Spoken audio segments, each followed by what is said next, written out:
نحمده ونصلي على رسوله الكريم أما بعد فأعوذ بالله من الشيطان الرجيم بسم الله الرحمن الرحيم وأن المساجد لله فلا تدعوا مع الله أحدا۔ موضوع خطابت ہے اصلاح معاشرہ میں مساجد کا کردار۔ سامعین کرام، اسلام میں مساجد کا جو مقام و مرتبہ اور اصلاح معاشرہ میں ان کا جو کلیدی کردار رہا ہے وہ کسی سے مخفی نہیں۔ یہ انتہائی باعظمت جگہ ہیں، بلکہ فرمان نبوی احب البلاد الی اللہ مساجدها کے مطابق یہ روئے زمین کی سب سے افضل اور پسندیدہ جگہ ہیں۔ دوستو، مساجد اسلامی معاشرے کا وہ عظیم سینٹرز ہیں جہاں سے پیغام ربانی اور احکام الہی کی نشر و اشاعت ہوتی ہیں۔ وہ بے مثال کارخانے ہیں جہاں لوگ دین کے پیمانے اور انسانیت کے سانچے میں ڈھلتے ہیں۔ وہ بے نظیر تربیت گاہیں ہیں جہاں انسان کی روحانی و جسمانی، ادبی و اخلاقی، تعلیمی و ثقافتی بلکہ ہمہ جہتی تربیت ہوتی ہے۔ یہ وہ روحانی مراکز ہیں جہاں صلاۃ کے ذریعے ڈسپلن کی ٹریننگ دی جاتی ہے اور اتحاد و اتفاق کا درس دیا جاتا ہے۔ یہی وہ مسجدیں ہیں جو وَإِذْ جَعَلْنَا الْبَيْتَ مَثَابَةً لِلنَّاسِ وَأَمْنًا کے مطابق معاشرے میں پیغام امن و شانتی کو عام کرتی اور اسے منبع سکون و سلامتی اور مسکن راحت و رحمت بناتی ہیں۔ یہی وہ مسجدیں ہیں جو وَأَنَّ الْمَسَاجِدَ لِلَّهِ فَلَا تَدْعُوا مَعَ اللَّهِ أَحَدًا کے ذریعے افراد معاشرے کو شرک کی غلاظتوں سے پاک کر کے انہیں توحید کی دولت سے مالا مال کرتی ہیں، اور یا بنی آدم خذوا زینتکم عند کل مسجد کے ذریعے انہیں بیرونی زیب و زینت اور پاکی و صفائی کا پیکر بناتی ہیں۔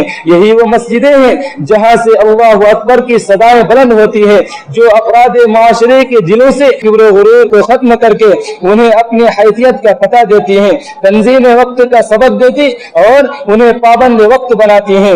مسجدیں ہی وہ پلیٹ فارم ہیں جہاں لوگ جذبہ اخوت و مساوات سے سرشار ہوتے ہیں اور وَارْكَعُوا مَعَ الرَّاكِعِينَ کے تحت یہ منظر پیش کرتے ہیں۔ لَقَدْ قَامَ مَحْمُودٌ وَعَيَاضٌ فِي صَفٍّ وَاحِدٍ فَلَمْ يَبْقَ هُنَاكَ أَحَدٌ عَبْدًا وَلَا سَيِّدًا۔ محترم حاضرین، اصلاح معاشرے میں مساجد کے کردار کا اندازہ لگائیں کہ یا ایھا الذین آمنوا لا تقربوا الصلاۃ وانتم سکارى کے ذریعے یہ معاشرے کو شراب و کباب اور دیگر منشیات سے پاک و صاف کرتی ہیں۔ ورجل قلبه معلق فی المساجد کا پیغام دے کر افراد معاشرے کو رب سے تعلق مضبوط رکھنے اور روز قیامت ذل الہی کے حصول پر فکر مند بناتی ہیں۔ اور فی بیوت اذن اللہ ان ترفع ویذکر فیہا اسمہ یسبح له فیہا بالوضوء والآصال کی تعلیم دے کر انہیں بکثرت ذکر الہی کا اہتمام اور معصیت و منکرات سے اجتناب کا خوگر بناتی ہیں۔ خطبہ جمعہ کی شکل میں ہفتہ واری کانفرنس کا انعقاد انہی مساجد میں ہوتا ہے جو اصلاح معاشرہ میں نمایاں کردار ادا کرتا ہے۔ یہی وجہ ہے کہ نبی کریم صلی اللہ علیہ وسلم جب ہجرت کر کے مدینہ پہنچے تو سب سے پہلے مسجد تعمیر فرمائی جو اسلام کا پہلا پارلیمنٹ اور عالم اسلام کی پہلی بین الاقوامی یونیورسٹی کا کردار ادا کرنے کا کامیاب ذریعہ بنی، جہاں سے اصحاب صفا کی شکل میں ایک مہذب و مثقف معاشرہ وجود میں آیا جس کی ضیاء پاش کرنے پوری دنیا میں پھیل گئی۔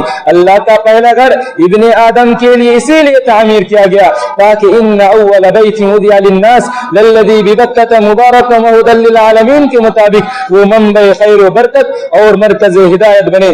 لیکن افسوس صد افسوس کہ آج مسجدیں اپنے شرعی مقاصد سے خالی ہوتی جا رہی ہیں۔ امت کا ایک بڑا طبقہ مسجد کی دین حیثیت سے ناواقف اور اس کے تقاضوں سے غافل ہے۔ جاہل اماموں کی کثرت سے مسجدوں میں بدعات و رسومات عام ہوتی جا رہی ہیں جس سے مسلم معاشرہ کی نشو و نما متاثر ہو رہا ہے۔ تاریخ شاہد ہے کہ جب تک قوموں کا تعلق اللہ کے گھروں سے مضبوط رہا ان پر فیضان رحمت کی بارش ہوتی رہی، لیکن جیسے جیسے ان کا تعلق کمزور ہوتا گیا وہ نعم الہیہ سے محروم ہوتے چلے گئے۔ لہذا ضرورت اس بات کی ہے کہ ہم مقاصد مساجد کو سمجھیں اور اسے ملحوظ خاطر رکھیں تاکہ سعادت دارین سے ہم کنار ہو سکیں۔ اللہ تعالی ہمیں اس کی توفیق دے، آمین۔ وآخر دعوانا الحمدللہ رب العالمین۔